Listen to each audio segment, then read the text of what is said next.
प्रेम से बोलिए सूर्य नारायण की जय। जय श्री कृष्ण, राधे राधे। प्यारे भक्तगणों, आज माघ महीने की शुक्ला पक्ष की रविवार के दिन मैं आप सभी को सुना रही हूँ रविवार व्रत में सुनी जाने वाले सूर्य नारायण की व्रत कथा। रविवार का व्रत करना सूर्य भगवान की कृपा पाने और सुखी, स्वस्थ और सम्मानित होने का उत्तम उपाय माना जाता है। धार्मिक मान्यता के अनुसार भगवान सूर्य की पूजा करने से और उनकी कथा को प्रेम पूर्वक श्रवण करने से कुंडली की दोष दूर होता है, नकारात्मक ऊर्जाएं आपसे दूर रहती है और मिलती है मनोवांछित फल की प्राप्ति। सूर्य नारायण की कृपा पाने के लिए कथा को पूरा जरूर सुनिएगा। अगर कथा अच्छी लगे तो दूसरों के पास भी शेयर कीजिएगा। तो प्रेम से बोलिए सूर्य नारायण की जय हो। एक था राजा, एक थी रानी। उनके पास सिपाही, घोड़े, दास दासियां, धन दौलत सब कुछ था। सिर्फ उन्हें संतान नहीं थी। इसी कारण राजा रानी बहुत ही दुखी रहते थे। संतान प्राप्ति के लिए उन्होंने हर तरह का दान धर्म, धार्मिक अनुष्ठान, जप, मंत्र, व्रत, पूजा पाठ किए, लेकिन कोई फायदा नहीं हुआ। अब राजा रानी दोनों ही बुढ़ापे की ओर बढ़ते गए। बुढ़ापे की ओर जैसे ही बढ़ते गए वैसे ही दोनों गहन सोच में पड़ गए। ये सोचकर कि उनकी कोई संतान नहीं है तो फिर इतने बड़े राज्य का क्या होगा? कौन बनेगा इस राज्य का वारिस? कौन लेगा प्रजा की जिम्मेदारी? राजा रानी दिन रात इसी चिंता में रहने लगे। उन्हें तो अब खाना पीना भी अच्छी नहीं लगती। एक सुबह की बात है कि राजा के दरबार में एक साधु जी आए तो दासी रानी को इतला करती है। तब वह दासी से कहती है, यह मेरा अंतिम दान धर्म है। इसके बाद में अपने हाथों से कोई दान धर्म नहीं करूंगी। रानी चावल भरा छाछ हाथ में लेकर बाहर आती है और साधु की झोली में भिक्षा डालने के लिए आगे बढ़ती है तो उसके चेहरे पर छाई हुई चिंता साधु की दृष्टि में आती है। वह पूछते हैं, क्या बात है रानी साहिबा, क्या हुआ है? आप इतनी चिंतित और उदास क्यों है? तब रानी ने साधु महाराज को अपनी सारी व्यथा सुनाई और सिसकने लगती है। उस पर वह साधु कुछ पल गंभीर हो जाते हैं और कहते हैं, चिंता मत करना रानी साहिबा, आपकी संतान होगी, आपकी इच्छा पूरी हो जाएगी। चिंता ना करें, आपकी कोख से एक पुत्र जन्म लेगा। मात्र वह 14 साल तक ही आप लोगों को मिलेगा। उसके आगे वह इस मृत्यु लोक में नहीं रह पाएगा। इससे बढ़कर आपको कुछ देना मेरे लिए संभव नहीं है। अपनी बात पूरी करते उसने अपनी झोली में हाथ डाला, थोड़ी सी भाभूत निकालकर रानी को दे दी और कहा, आप और महाराज दोनों इसे बांटकर ग्रहण करना। आपको जल्दी ही पुत्र प्राप्ति होगी। इतना कहकर साधु अपनी राह में चले गए। उनके जाने के बाद रानी सोचने लगी, 14 साल तो 14 साल ही सही, उतने समय के लिए हमें पुत्र तो मिलेगा, यही काफी है। उतने साल तक मैं उसे जी जान से बड़ा करूंगी, उसे ढेर सारा लाड़ दुलार करूंगी, अपनी संतान की हर मुरादे को पूरी करूंगी। उस रात अपना सारा राजकाज खत्म करके राजा जब रानी के महल में गए तो रानी ने क्या किया कि राजा को सारी बात बताई जो साधु जी ने उन्हें बताया था। रानी ने साधु की दी भभूत राजा को दिखाकर बोली, साधु महाराज ने यह भभूत हम दोनों को ग्रहण करने को कहा है। राजा बोले, इतना दान धर्म किया, जब तब किया, कोई फल नहीं मिला। अब इस भभूत से हमें संतान प्राप्ति होगी, ऐसा है क्या? उस पर रानी बोली, जब इतना सब कुछ किया तो अब यह भी सही करके देख लेते हैं। अब बेमतलब की उस साधु के क्रोध को क्यों हम बुलावा दे? राजा को अब किसी पर विश्वास नहीं था, लेकिन पत्नी को दुख न पहुँचे इसलिए वह राजी हो गए। राजा राजी हो गया तो फिर क्या होता है कि राजा रानी दोनों नहाते धोआते हैं, फिर अपने अपने भगवान का स्मरण करते हैं, अपने पुरखों को स्मरण करते हैं और उस साधु महाराज का नाम स्मरण करके वह भभूत बांटकर दोनों खाते हैं। उसके बाद दोनों निश्चिंत होकर सो जाते हैं। तो कुछ दिन गुजर जाते हैं और साधु द्वारा कहे अनुसार रानी गर्भवती हो जाती है।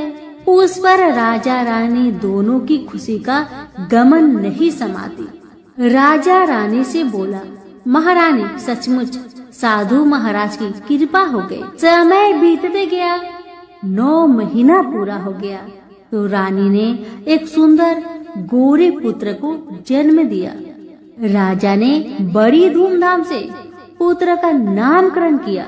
सारे राज्य में 8 दिन तक अन्य सत्वर्ण रखा, उत्सव मनाया गया। अब पुत्र की कुंडली देखने के लिए राज्य के सबसे विद्वान पंडित जी को बुलाया। पंडित जी आते ही कुंडली देखकर बड़े चिंतित में पड़ गए और कहने लगे, महाराज हमारा राजपुत्र सिर्फ 14 साल तक हमारे पास रहेगा। राजा को इस बात की भनक थी ही, रानी को भी साधु महाराज की बात याद थी। दोनों पति पत्नी चुपचाप रहते हैं। उसके बाद राजा और रानी बड़े लाड़ प्यार से बेटे की परवरिश करते हैं, उसकी हर ख्वाहिश पूरी करते हैं।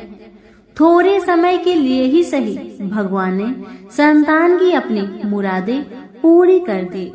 इसे वे समाधान मानते थे। राजपुत्र दिन प्रतिदिन बड़ा होता है। जब वह 7 साल का हो जाता है तो राजा एक अच्छे गुरु की नियुक्ति करके उसे पढ़ाई लिखाई, राज्य शास्त्र, शास्त्र विद्या, घोड़सवारी इत्यादि 12 विद्याओं का शिक्षण देते हैं। जब वह सब शास्त्र विद्या में पारंगत हो जाता है और 12 साल की उम्र का हो जाता है तब एक अच्छी सी राजकन्या खोजकर उसकी शादी कर दिया गया। शादी के 2 साल बीत जाते हैं, बेटा 14 साल का हो जाता है। एक दिन राजपुत्र राजा से बोला, पिताजी मैं अपना सारा राज्य घूमकर देखना चाहता हूँ। आज तक मैंने सिर्फ इस राजबाड़े के अतिरिक्त कुछ नहीं देखा है। बेटे की बात सुनकर राजा बड़ी चिंतित हुए, क्योंकि पुत्र को 14वां साल शुरू हो गया था। अब कोई अनहोनी होने का वक्त नजदीक आ पहुंचा था, लेकिन राजा ये सब बातें पुत्र को बता नहीं सकता था। वह क्या करता है कि चेहरे पर खुशी लाकर बेटे से कहता है, हाँ हाँ जरूर जाओ बेटा, जरूर। तुम्हें अपना सारा राज्य घूमकर देखना चाहिए, कहाँ क्या है ये सब जानना चाहिए। कल तो मेरे बाद तुम ही को राजा बनना है।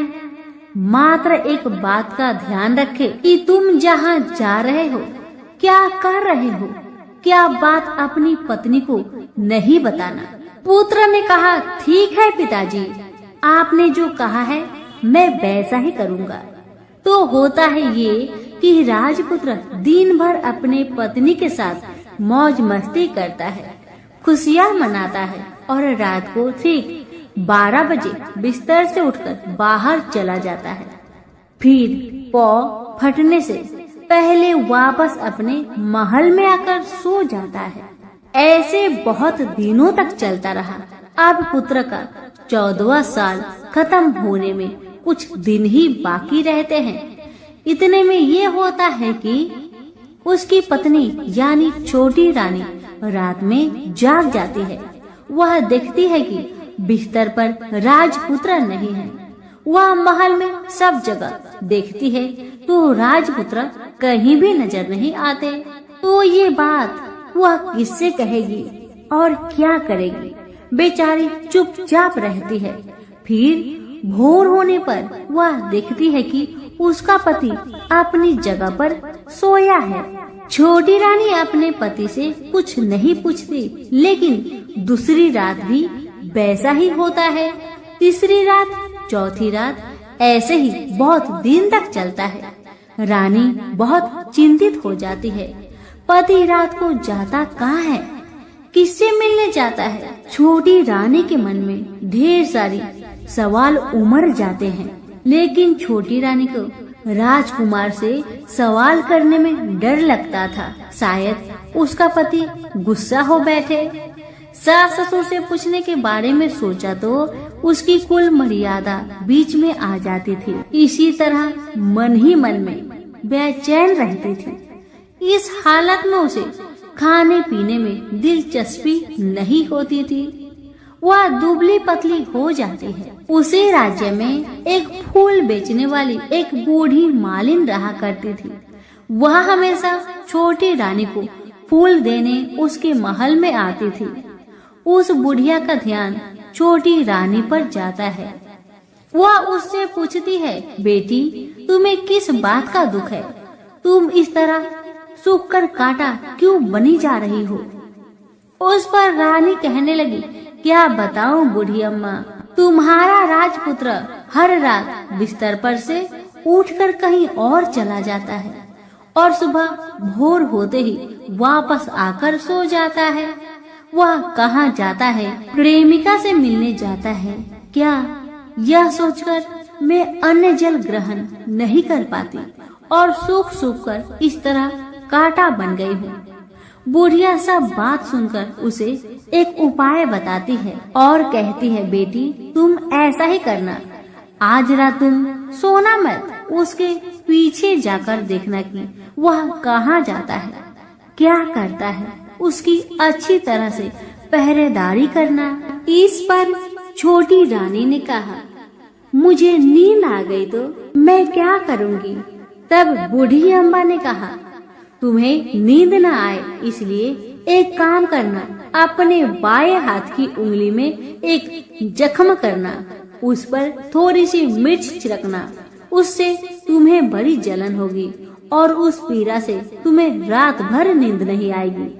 रानी बुढ़िया के कहे अनुसार करती है। उंगली की जलन से उसे बड़ी देर तक नींद नहीं आती, लेकिन बाद में वह सो जाती है। दूसरे दिन सुबह बुढ़िया फूल लेकर उसके महल में पहुंचती है और पूछती है, क्या हुआ बेटी, देख पाई? क्या तुम्हारा पति कहाँ जाता है?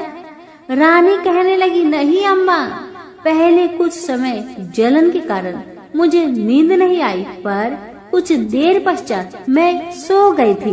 बुढ़िया कहने लगी, कोई बात नहीं, आज तुम उंगली पर पहले से थोड़ा ज्यादा जख्म करना और ज्यादा मिर्च लगाना। बूढ़ी अम्मा के कहे अनुसार छोटी रानी ने वैसा ही किया, परंतु वह सिर्फ पति के बिस्तर से उठकर बाहर निकलते वक्त जाग पाई थी। वह उसके पीछे नहीं जा सकी क्योंकि उसकी आंखें उस समय तक मुद गई थी। दूसरे दिन सुबह बूढ़ी अम्मा आई तो उसने पूछने से पहले ही छोटी रानी ने बूढ़ी अम्मा को रोककर कहा, अम्मा, मैं आज भी उनकी पहरेदारी ठीक तरह नहीं कर पाई। बुढ़िया कहती है, रोना नहीं बेटी, सब कुछ ठीक हो जाएगा। तुम आज रात जख्म और बड़ा करना और उस पर ज्यादा से ज्यादा मिर्च छिड़कना। और एक काम करना बेटी, वह जब जाने के लिए निकलता है तो उसका रास्ता रोकना। बुढ़िया ने जैसा बताया रानी ने वैसा ही किया। आज रात उसे नींद नहीं आती। अब जैसे ही रात के 12 बजे राजकुमार बिस्तर से उठकर जब महल से निकलने लगे तो बुढ़िया के कहे अनुसार रानी ने वैसा ही किया। दौड़कर जाकर अपने पति का रास्ता रोककर कहने लगी कि कहाँ जा रहे हो, किससे मिलने जा रहे हो? मुझे बताओ। राजपुत्र उसे समझाने की बहुत कोशिश करता है।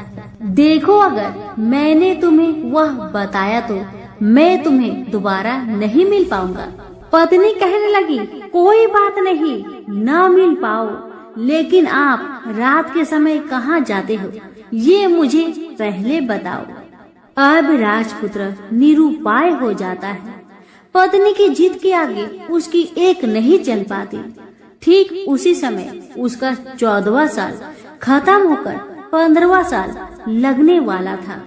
जो होता है वह हो जाने दो। वह सोचता है।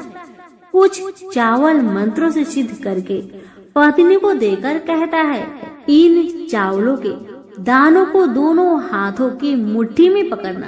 पहले दाएं हाथ में पकड़े चावल मेरे ऊपर फेंकना। मैं कौन हूँ तुम्हें पता चल जाएगा।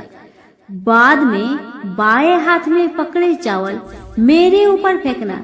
मैं जैसा था तुम्हें मिल जाऊंगा।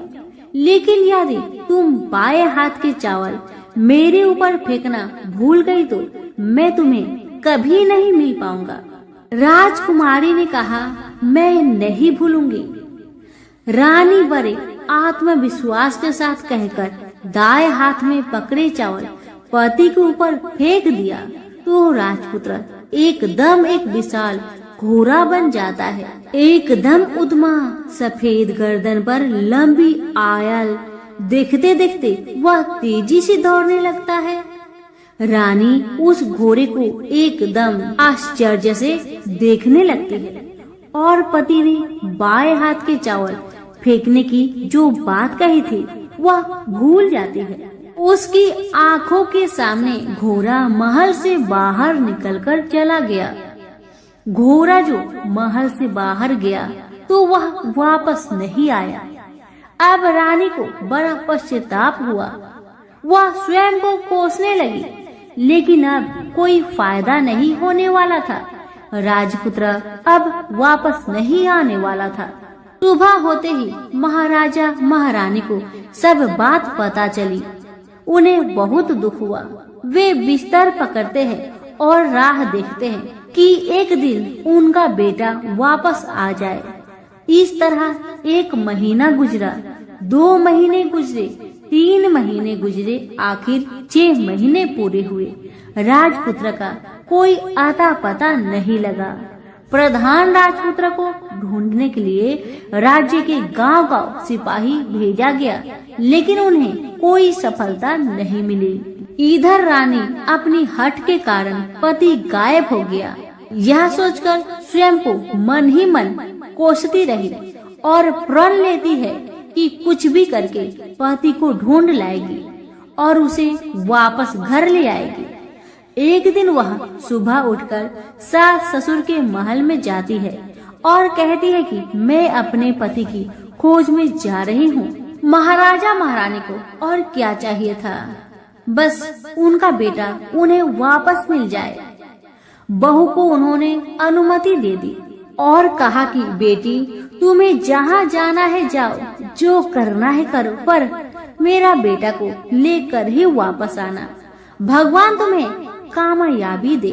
अब रानी क्या करती है कि अपना शाही भेष बदलकर एक सेठानी बन जाती है।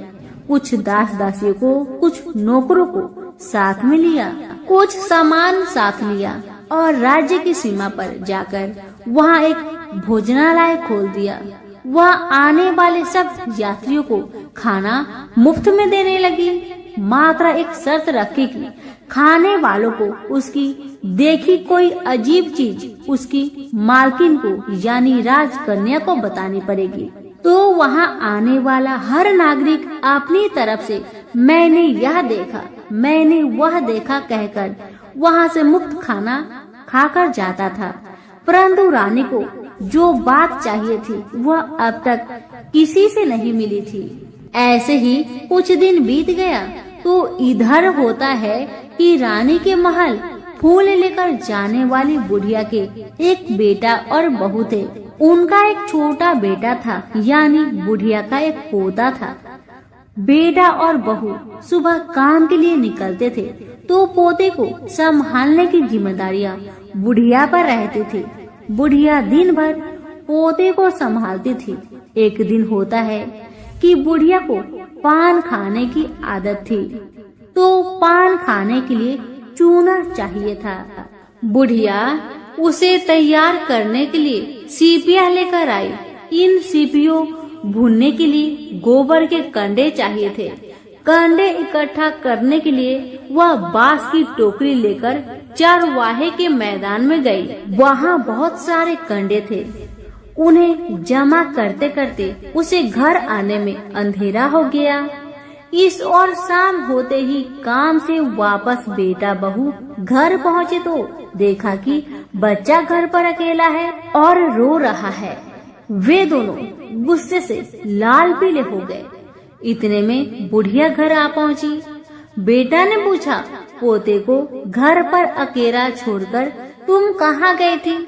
बुढ़िया बताने लगी कि मैं गोबर के कांडे इकट्ठा करने गई थी। इस पर बेटा बोला, दोबारा बच्चे को अकेला घर पर छोड़कर यदि कहीं गई तो मैं तुम्हें बहुत पीटूंगा। बुढ़िया कहने लगी, नहीं बेटा, फिर कभी ऐसा नहीं करूंगी। लेकिन दूसरे ही दिन बुढ़िया वह बात भूल गई और फिर चरवाहे के मैदान पर कंडे इकट्ठा करने चली गई। शाम को जब बेटा बहू काम से वापस लौटे तो देखते हैं कि बच्चा घर पर अकेला है और वह रो रहा है। अब उसके बेटे की सहन शक्ति खत्म होने लगी और बुढ़िया के वापस आने पर उसे घर से निकाल दिया। बुढ़िया रात भर घर के बाहर अंधेरे में बैठी रही और सुबह होते ही हाथ में टोकरी लेकर कंडे इकट्ठा करने के लिए निकल गई। उस दिन उस पर कंडे इकट्ठा करने का मानो पागलपन सवार था। कंडे इकट्ठा करते करते जब अंधेरा छा गया उसे मालूम ही नहीं चला। उसे जब ध्यान आया तो गांव का रास्ता भी ठीक तरह से दिखाई नहीं दे रहा था। वह अंधेरे में आंखें फाड़कर देखती है, किसी तरह आगे निकल पड़ी तो क्या होता है कि एक कपिला गाय छन छन की आवाज करते गले की घंटी बजाते ठुमुक ठुमुक कर उस मैदान पर आ गई। उसे देखकर बुढ़िया सोचने लगी कि इस गाय के पीछे पीछे जाऊंगी तो गांव तक पहुंच जाऊंगी। तब बुढ़िया उसके पीछे पीछे जाने लगी। वह गाय क्या करती है कि उस मैदान से लेकर एक एक करके 6 मैदान पार करती है। आखिर में वह 7वें मैदान पर पहुंचती है तो वहाँ क्या होता है कि उस मैदान पर एक बड़ा सा पत्थर है। गाय जाकर उस पत्थर को अपना सींग मारती है। सींग मारा तो वह पत्थर टूट गया और हट गया और पाताल में नीचे जाने की सीढ़ियां दिखाई देने लगी। तब वह गाय उन सीढ़ियों से नीचे जाने लगी। बुढ़िया वह सब देखती रही और झट जाकर गाय की पूंछ को पकड़ लिया। पूंछ पकड़कर वह गाय के साथ नीचे पाताल पहुंच गई। पाताल में पहुंचते ही तुरंत गाय की पूंछ छोड़ दी और इधर उधर देखने लगी। वहीं से बुढ़िया ने देखा कि पाताल में सब जगह जगमगाहट है, दिया दीप जलते हैं और तेज रोशनी गाय के ऊपर पड़ रही है और वहाँ अद्भुत घटनाएं घटने लगी। गाय के नीचे जाते ही उसके गले में अपने आप सांकल पड़ गई और छमछम करके कोई दूधाड़ी में गाय का दूध दोहने लगी। लेकिन जो भी कोई वह कर रहा है वह मात्र दिखाई नहीं दे रहा। बुढ़िया बहुत घबरा गई, कहाँ आकर फंस गई। वह सोचने लगी कि और यहाँ वहाँ छिपने के लिए जगह ढूंढने लगी, लेकिन उसे कहीं भी जगह नहीं मिली। हर जगह उजाला ही उजाला था। तो वह यूं एक कोने में खड़ी रह गई और जो कुछ सामने हो रहा था उसे चुपचाप देख रही थी। कुछ पल के बाद वहाँ झट से एक उम्दा सफेद घोड़ा आया। वहाँ 2 कुंड थे। उसमें से एक कुंड में उस घोड़े ने छलांग लगाई और ऊपर आ गया। अब उसे राजपुत्र का रूप प्राप्त हो गया। राजपुत्र बनने के बाद उसने दूसरे कुंड के पानी में स्नान किया, वहाँ रखे नए कपड़े पहने। नजदीक ही एक सुंदर पलंग था, उस पर आकर बैठ गया। उसके सामने अपने आप पंच पकवानी की थाली आ गई, दूध की एक प्याली आ गई, पान सुपारी आ गए। उसके सामने एक दिया जलता रहा। राजपुत्र ने खाना खाया, दूध पिया, पान सुपारी खाया और बिस्तर पर लेट जाने से पहले सूर्य देव का स्मरण करके सामने जलते हुए दिए से पूछा, दिए दीप कर मेरे माता पिता क्या कर रहे हैं? दिया बताने लगा, बेटे के सुख में डूबे हैं। राज्य कौन संभाल रहा है? राज्य प्रधान संभालता है। मेरी पत्नी क्या करती है? दिया बोला, उसने चौराहे पर भोजनालय शुरू किया है और आते जाते लोगों से वह नई खबर के बारे में पूछती है। दिए के यह कहते ही राजपुत्र कहने लगा, ठीक है। उसके बाद वह सो गया। बुढ़िया कोने में खड़ी रहकर यह सब देखती रही। ऐसी अद्भुत घटना उसने जिंदगी में पहली बार देखी थी। उसे अंदर ही अंदर चुलबुलाहट होने लगी। वह अपनी भूख प्यास भूल गई और आगे क्या होता है कि उसे उत्सुकता से देखने लगती है। लेकिन उसके बाद और कुछ घटनाएं नहीं घटती। रात गुजर गई और सुबह हो गई। सुबह होने पर पलंग पर सोया राजपुत्र उठा और फिर से पहले वाले कुंड में छलांग लगाई तो वह फिर से घोड़ा बनकर कुंड से बाहर आ गया। बाहर आते ही वह तेजी से उस पाताल नगरी से बाहर निकल गया, लेकिन वह कहाँ गया बुढ़िया को कुछ पता नहीं चला। उसके बाद पिछली रात की तरह कोई उस गाय का छमछम करके दूध दुहने लगा। जैसे ही दूध दुहाना खत्म हुआ, उसके गले की साकल अपने आप खुल गई और वह गाय तेजी से ऊपर जाने लगी, सीढ़िया की ओर भागने लगी। गाय को दौड़ते देखकर बुढ़िया सोचने लगी, अब गाय के साथ यहाँ से ऊपर जाना ही समझदारी है, नहीं तो कोई मुसीबत आकर मेरे ऊपर टपक जाएगी। झट से उसने गाय की पूंछ पकड़ ली और गाय के साथ ऊपर आ गई। गाय जब ऊपर मैदान में पहुंची तो उस सुरंग का रास्ता अपने आप बंद हो गया और उसके मुख पर एक बड़ा सा पत्थर पूर्ववत खड़ा हो गया। ऊपर आकर वह गाय जंगल की ओर निकल गई तो इधर बुढ़िया एकदम बावली सी हो गई। उसने पाताल नगरी में जो कुछ देखा वह जल्दी से जल्दी किसी को बताने के लिए उतावली हो उठी। उसे एकदम याद आया है कि नगर की सीमा पर कोई औरत भोजनालय चलाती है और नई बात बताने वालों को अच्छा खाना पीना मुफ्त में देती है। वह सोचने लगी कि क्यों न मैं यह बात उस औरत को जाकर बताऊं। यदि उसे यह बात पसंद आ गई तो बाकी जीवन खाने पीने की झंझट से मुक्ति मिलेगी। बुढ़िया ने मन में तय किया और तुरंत उस भोजनालय के द्वार पर टंगे नगाड़े के सामने खड़ी हो गई और जोर जोर से नगाड़ा बजाना शुरू किया। नगाड़े का इस तरह शोर सुनकर मालकिन यानी छोटी रानी मन से प्रसन्न हो जाती है कि शायद कोई बड़ी बात लेकर यहाँ आया है। रानी सिपाहियों को आदेश देती है, जाइए और जो कोई आया है उसकी अच्छी खातिरदारी कीजिए। आदेश पाते ही सिपाही नीचे दौड़ गए तो एक बुढ़िया नगाड़ा बजा रही है। उन्होंने पूछा, क्यों रे बुढ़िया, क्या हुआ, क्यों नगाड़ा बजा रही हो? बुढ़िया बोली, कुछ नहीं बेटा, यहाँ खाना मिलता है ना, इसलिए आई हूँ। बुढ़िया ने सिपाहियों से बोला, खाना मिलेगा? सिपाही बोले, हाँ मिलेगा, लेकिन तुझे कोई नई बात बतानी पड़ेगी। बुढ़िया बोली, हाँ बताऊंगी, एक बात मालूम है मुझे। इस पर सिपाही उसे अंदर लेकर आए। उनको मालकिन का आदेश था कि जो कोई बूढ़ा बुजुर्ग वहाँ आए उनके साथ अच्छी तरह पेश आना, उनका अच्छा आदर आतिथ्य करना। तो सिपाही ने इस बुढ़िया का भरपूर आदर आतिथ्य किया। उसे बड़ी सी थाली भरकर व्यंजन परोसते हैं। बुढ़िया कुछ दिनों से भूखी थी, वह खाने पर टूट पड़ी। खाना खाने के बाद सिपाही ने उसे नई साड़ी पहनने को दी। उसके बाद उसे लेकर रानी के पास आए। बुढ़िया और रानी ने तुरंत एक दूसरे को पहचान लिया।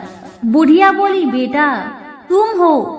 और रानी बोली, बुढ़िया अम्मा आप है। बड़ी देर तक दोनों भली भांति की बातें करती रही। आखिर कुरवनी बुढ़िया से कहने लगी, अम्मा अब बताओ तुमने क्या बात नई देखी है? बुढ़िया बोली, मैंने कोई नई बात देखी नहीं है। वह तो मेरे पास तुम्हें देने के लिए खाने के लिए पैसे नहीं थे, इसलिए मैंने झूठ कहा और नगारा बजाया। रानी ने कहा, अम्मा घबराना नहीं, मैं किसी को तुम्हारा नाम नहीं बताऊंगी। फिर भी बुढ़िया मैंने क्या देखा, कब देखा करके आनाकानी करने लगी। इस पर कुंवर रानी ने उससे कहा, देखो अम्मा, यदि तुमने मुझे वह नई बात बताई तो मैं जिंदगी भर तुम्हारी देखभाल करूंगी, तुम्हें रानी माता की तरह रखूंगी। अब बुढ़िया बताने को तैयार हो गई। उसने जो कुछ उस चर गवाहे वाले मैदान पर देखा था वह सब कुछ कुंवर रानी को बता दिया। बुढ़िया की वे बात सुनकर कुंवर रानी को यकीन हो गया कि वह राजपुत्र उसी का पति है। वह तुरंत बुढ़िया से कहने लगी, अम्मा मुझे उस जगह पर ले चलो। तब बुढ़िया बोली, नहीं बेटी, वह पाताल राज्य है, सांप है। यदि किसी ने तुम्हें देख लिया तो तुम्हारी जान खतरे में पड़ सकती है। लेकिन रानी उसकी एक भी नहीं सुनती, उसे उस जगह ले जाने के लिए हठ करने लगी। आखिर में बुढ़िया ने उसका कहना मान लिया और कहने लगी, ठीक है, मैं तुम्हें वहाँ लेकर चलती हूँ, पर आज नहीं कल वहाँ जाना है, तो शाम को ही जाना होगा।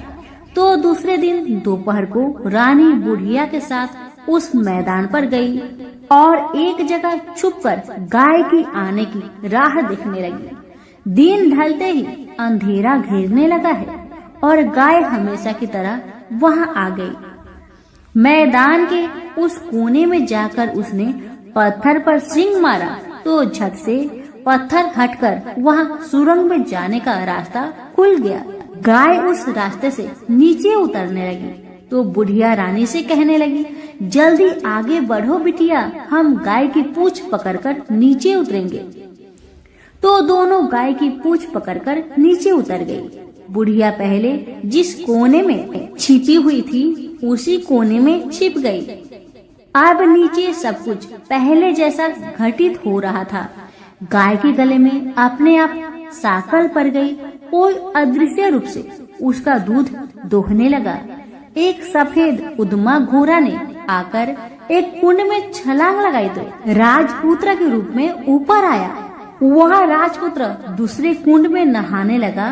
बाद में उसके सामने खाने की थाली आ गई, दूध की प्याली आ गई, पान बीड़ा आ गई। राजपुत्र सब ग्रहण करके सोने के लिए पलंग पर गया तो सोने से पहले सूर्य देव का स्मरण करके दिए से पूछने लगा, दिए दिए दीपंकर, मेरे माता पिता क्या कर रहे हैं? तो दिया कुछ जवाब नहीं दिया, बल्कि वह बुझने लगा है। तब राजपुत्र को कुछ अघटित हुआ।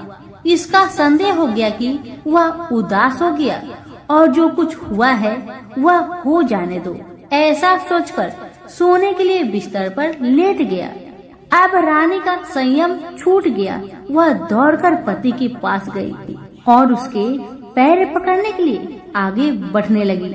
राजपुत्र तुरंत ही पत्नी को पहचान लिया। वह झट से पीछे हट गया और चिल्लाने लगा, नहीं नहीं, मुझे मत छूना, सर्वनाश हो जाएगा। रानी दोनों हाथ जोड़कर पति से अपनी भूल स्वीकार करने लगी। स्वामी, मुझसे भूल हो गई है। मुझे आपसे नहीं पूछना चाहिए था कि आप रात को कहाँ जाते हो। मैं अपनी भूल स्वीकार करती हूँ। मुझे मेरी भूल की सजा मिल गई है। अब आप घर चले। आपके वियोग में आपके माता पिता ने बिस्तर पकड़ लिया है। आपकी प्रजा भी बहुत दुखी है। उस पर राजपुत्र कहने लगा, वही तो, एक बार तुम गलती कर बैठी हो, अब दोबारा मत करना, नहीं तो अब मैं तुम्हें जो दिख रहा हूँ वह भी नहीं दिखूंगा। रानी अब विलाप करने लगी, जोर जोर से जमीन पर सिर पटकने लगी। राजपुत्र के मन में उसके प्रति दया उत्पन्न हो गई। वह उससे कहने लगा, यदि तुम मुझे पाना चाहती हो तो तुम्हें एक काम करना होगा। काम कठिन है, लेकिन वह तुम्हें अकेले करना होगा। कहो स्वामी, आप क्या कहते हैं? कितना भी कठिन काम हो मैं पूर्ण करूंगी। रानी कहती है। इस पर राजपुत्र ने उसे बताया, इस पाताल से ऊपर जाते ही तुम्हें एक घना जंगल नजर आएगा। ऐसे 6 जंगल पार करने के पश्चात 7वां जंगल मिलेगा। वह जंगल सबसे घना है। उस जंगल में बीचों बीच एक पीपल का पेड़ है। उसके आसपास की जगह पत्ते, फंदे, जटाएं, कांटे इत्यादि से ढक चुकी है। वहाँ बाघ, शेर, भालू, सांप सभी धमा चौकड़ी बैठी है। तुम्हें उन सबको भगाकर वह जगह साफ करनी है। उसकी गोबर से लिताई करके पवित्र बनाना है, रंगोली से सजाना है। उसके बाद वहाँ धूप कपूर अगरबत्ती जलानी है। फूल कुमकुम से पेड़ की तने की पूजा करनी है। दूध दही से बने चावल का भोग चढ़ाना है। यह सब तुम्हें दोपहर के 12 बजने के पहले करना होगा। 12 बजने के समय तुम्हें उस जगह पर बैठकर सूर्य भगवान का ध्यान करना होगा। ठीक 12 बजे सूर्य भगवान का रथ वहाँ उतरेगा। वे वह सब देखकर खुश हो जाएंगे और कहेंगे, जिस किसी ने यह सब किया है उसे मैं मन चाहा फल दूंगा। तो तुम सामने जाकर उसके रथ का दाहिना घोड़ा मांगना, मैं तुम्हें मिल जाऊंगा। इतना बात कहकर राजपुत्र अपने पलंग पर सो गया और छोटी रानी भोर होने की राह देखने लगी। भोर होते ही वह बुढ़िया के साथ गाय की पूंछ पकड़कर ऊपर आ गई। ऊपर आने के बाद वह बुढ़िया से कहने लगी, अम्मा, अब मैं अकेले ही आगे जाऊंगी, तुम भोजनालय वापस जाओ। वह जंगल में जाकर राजपुत्र की बताई जगह ढूंढने लगी और स्वयं आरी से वह जगह साफ कर दी। बाद में राजपुत्र ने जैसे बताया वैसी लिपाई पुताई करके वापस आ गई। दूसरे दिन पौ फटने से पहले ही और जंगल में उस जगह पहुंची। वहां जाकर इत्र गुलाब का पानी छिड़ककर वह जगह सुगंधित की। धूप अगरबत्ती जलाकर उसे पवित्र किया और पूजा की। सब सामग्री वहाँ तैयार रखकर सूर्य भगवान का ध्यान करने बैठ गई। जैसे कि पति ने बताया था, दोपहर को ठीक 12 बजे सूर्य भगवान का रथ उस पीपल के पेड़ पर आकर रुका है। सूर्य भगवान ने जब रथ से नीचे देखा तो सुगंधित वातावरण देखकर बहुत खुश हुए और फिर बोले, जिस किसी ने यह काम किया है वह यहाँ आकर मुझसे कुछ भी मांगे, मैं उसे दूंगा। रानी ने जब ये सब सुना तो बिना समय गवाए दौड़कर उनके सामने आ गई और उनको साष्टांग नमस्कार करके बोली, भगवान, वह मैं ही हूँ, मैंने यह जगह साफ की है। भगवान बोले, अच्छा, तो तुम्हें जो चाहिए वह मुझसे मांगो। तो छोटी रानी बोली, भगवान, मुझे आपके रथ का दाहिना घोड़ा चाहिए। सूर्य भगवान बोले, नहीं नहीं, मैं तुम्हें और कुछ भी दे सकता हूँ, लेकिन यह घोड़ा नहीं दे सकता। मेरे रथ के 12 घोड़े हैं, तुम चाहो तो कोई और घोड़ा ले लो, लेकिन दाहिना घोड़ा नहीं, वह मैं तुम्हें नहीं दे सकता। छोटी रानी ने एक नहीं सुनी। वह सूर्य देव से एक ही बात कह रही थी, वही दाहिना घोड़ा दे दीजिए, नहीं तो मैं आपके पैरों में गिरकर अपनी जान दे दूंगी। अब सूर्यदेव धर्म संकट में पड़ गए। उन्होंने वचन दे दिया था, अब अपने वचन से पलट भी नहीं सकते थे। भगवान ने कहा, ठीक है, दे दिया तुम्हें घोड़ा। सूर्यदेव ने कहा, फिर एक बात और भी कही, देखो, मैंने तुम्हें घोड़ा तो दिया है, लेकिन वह तुम्हें यहाँ नहीं मिलेगा, तुम्हें उसे पाताल में जाकर लाना होगा। रानी बोली, पाताल में ही क्या भगवान, मैं उन्हें पाने के लिए कहीं भी जा सकती हूँ। रानी को वचन देकर सूर्यदेव अपने मार्ग से चले गए और इधर रानी जंगल से अपने भोजनालय में आ गई। फिर वह बुढ़िया को लेकर उस मैदान पर आ गई। जल्दी ही शाम हो गई। शाम होते ही वहाँ वह गाय आ गई और उसने सींग मारकर सुरंग का पत्थर हटाया तथा नीचे उतरने लगी। रानी और बुढ़िया जल्दी जल्दी उसकी पूंछ पकड़कर नीचे उतर गए। नीचे पाताल में सब घटनाएं पहले की तरह ही घटने लगी। घोड़े का एक कुंड में नहाकर राजपुत्र बन जाना, नहा धोकर पलंग पर जाकर बैठना, तो उसे खाने की थाली, दूध की प्याली आना, पान पीरा आना। लेकिन आज एक बात नई घटी। आज दो दो थाली, दो दो दूध की प्याली, दो दो पान पीरे उसके सामने आए। वह कुछ नहीं बोला। अपने हिस्से की थाली खाकर, दूध पीकर और पान पीरा चबाकर वह सोने चला गया और हमेशा की तरह दिए से पूछने लगा, दिए दिए दीपंकर, मेरे माता पिता कैसे हैं? दिया बताने लगा, वे दोनों तुम्हारे शोक में मरने की स्थिति में पहुंच गए हैं। राजकुमार ने कहा, ऐसा? झट से उसकी आंखों से आंसू टपकने लगे। फिर वह पूछने लगा, दिए दिए दीपंकर, मेरा राज्य कौन चला रहा है? दिया बोला, तुम्हारा राज्य प्रधान चला रहा है और वह सब कुछ हड़प चुका है। वह प्रजा पर बहुत अत्याचार कर रहा है। सुनकर राजपुत्र को बहुत गुस्सा आया। वह गुस्से से अपनी मुट्ठी भींचने लगा। अब वह पूछने लगा, दिए दिए दीपंकर, मेरी पत्नी क्या कर रही है? अब दिया कुछ नहीं बोला, चुपचाप रहा। अब रानी का संयम जवाब दे गया। वह दौड़कर पति के गले लग गई। अब मैं तुम्हें मिल गया, राजपुत्र कहने लगा। सच कहते हो, अब आप फिर से घोड़ा तो नहीं बनोगे ना? पत्नी ने कहा। पति ने कहा, नहीं, दोबारा घोड़ा नहीं बनूंगा मैं। तुमने जो इतने सारे कष्ट उठाए हैं मुझे पाने के लिए, इसलिए सूर्य देव ने मुझे सदा के लिए घोड़े के जन्म से मुक्त कर दिया है। राजपुत्र ने बड़े प्यार से कहा और उसे गले लगाया। उसके आंसू पोंछे। कुछ देर पश्चात भोर हो गई तो गाय की श्रृंखला टूटकर वह ऊपर भूलोक पर जाने लगी। रानी, राजपुत्र और बुढ़िया उसकी पूंछ पकड़कर ऊपर आ गए। ऊपर आने पर वे सीधे भोजनालय में पहुँचे। वहाँ का सब सामान लोगों में बांट दिया और उसको ताला लगाकर अपने राज्य में लौट गए। राजपुत्र वापस आता और उसके तेवर देखकर प्रधान घबरा गया। राजपुत्र ने उसे बंदी बनाकर कैद खाने में डाल दिया और राज्य की बागडोर अपने हाथ में ले ली। उसके बाद वह अपने माता पिता को मिलने उनके महल में गया। तब राजपुत्र क्या देखता है कि उसके माता पिता उसके शोक में सिर्फ पंजर बने हुए हैं। पुत्र को वापस आया देखकर मरणासन राजा रानी की आंखों से टप टप आंसू बहने लगे। इन दोनों ने पुत्र को गले लगाया, उसे प्यार से सहलाया। इतना होने के बाद उनके सेहत में एकदम सुधार आने लगा।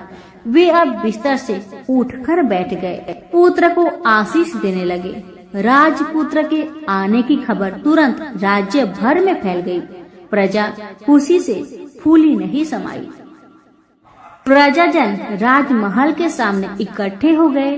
राजपुत्र ने भी उन्हें दर्शन दिए और आज से उन्हें कोई दुख नहीं पहुंचाएगा, ऐसा वचन भी दिया।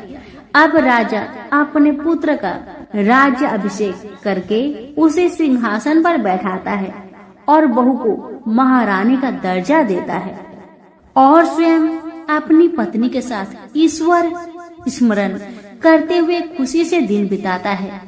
महाराज बना राजपुत्र अच्छी तरह से राज्य चलाने लगा और अपनी पत्नी के साथ सुख शांति से जीवन बिताने लगा। उस बुढ़िया को रानी ने अपने ही पास रख लिया। उसकी अच्छी तरह से देखभाल करने लगी। बुढ़िया और उसके बुढ़ापे के दिन खुशी से गुजरने लगे।